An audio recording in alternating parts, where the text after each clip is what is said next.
Danny Rocco, head football coach at Liberty University.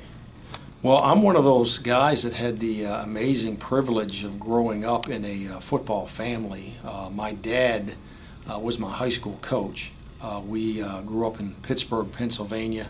My brother Frank was 1 year older than myself, so we both played high school football for my dad. And then I went off to college, graduated from Wake Forest, and got started there as a graduate assistant coach. And I'll be entering my 28th season as a coach. Spent 27 of them at the Division I level, 9 different programs, and spent a year in the National Football League with the New York Jets. Well, there's so many. You know, I think that you have to be willing to put in the work, and I think you have to be able to and willing to put character first. I think character and integrity has got to be out front of everything that you do within this game.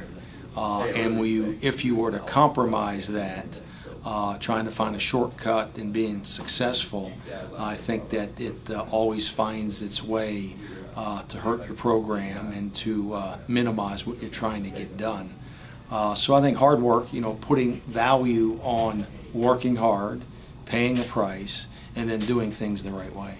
Well, we have a lot of very talented student athletes in this league this year. I think it's going to be the most talented group that the Big South Conference has ever had. We got an amazing out-of-conference schedule. Not only Liberty, but also many of the other programs in the Big South are playing FBS schools and BCS schools, and very, very attractive national schedule.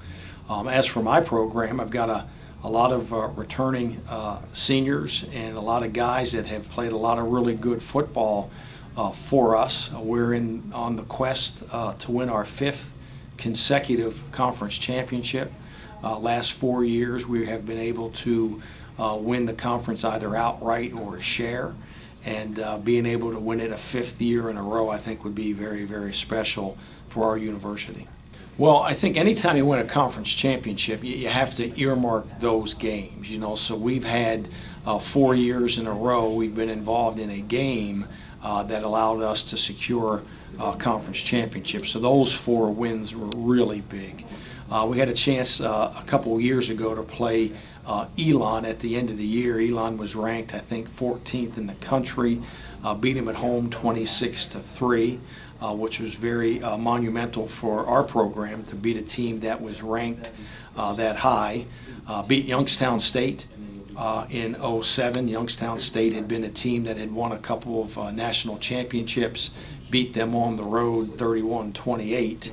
And then just this past year, we went on the road and beat Ball State, a program from the FBS that was a very, very big win for us. It was the first time Liberty had beating a Division I FBS program in 20 years. So I think those were some of the games that are really the highlights. But I think anytime you're lining up and playing for a conference championship, it doesn't really matter who the opponent is. You know, that's a game of great value and significance. Well, that's a very broad question. I think that the most important thing I think that I could lay out there for a high school coach is to be organized, learn how to communicate with your student athletes. You have to show an involvement in their life. You have to care about the people that you are working with and working for, and you have to have a system. You know, you have to have a belief in your system. So it's not always what you do, it's how much do you believe in what you're doing. And we came to Liberty going on 6 years ago with a system that we believed in. We had a philosophy that we believed in. The players began to buy into these ideals. We've continued to get better every year. And I think that's kind of what makes a coach successful, is his ability to have a belief system and be able to communicate and motivate young people. Well, I think anytime you receive that type of national honor for anybody in your program, that's an outstanding statement for Liberty University and for our football program. So we were very excited for Chris and very excited for LU athletics and LU football.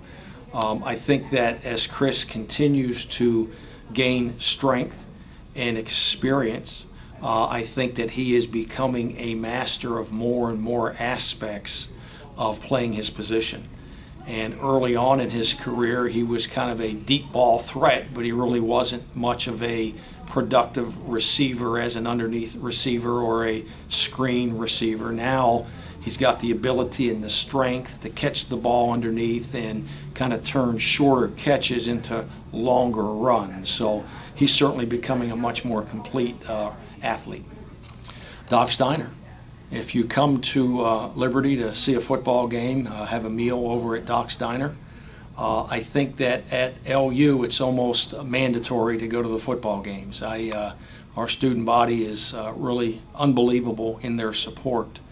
And then when you show up at one of our games, where our student body is there in full force, making a lot of noise, getting there early, staying late. So there's a couple of events right there that I would really strongly encourage a visitor to attend.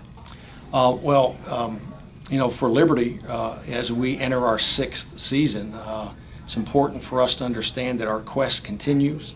We're continuing to try to enhance our program and build our program, and it's very important for us to remain humble and hungry as we continue our quest.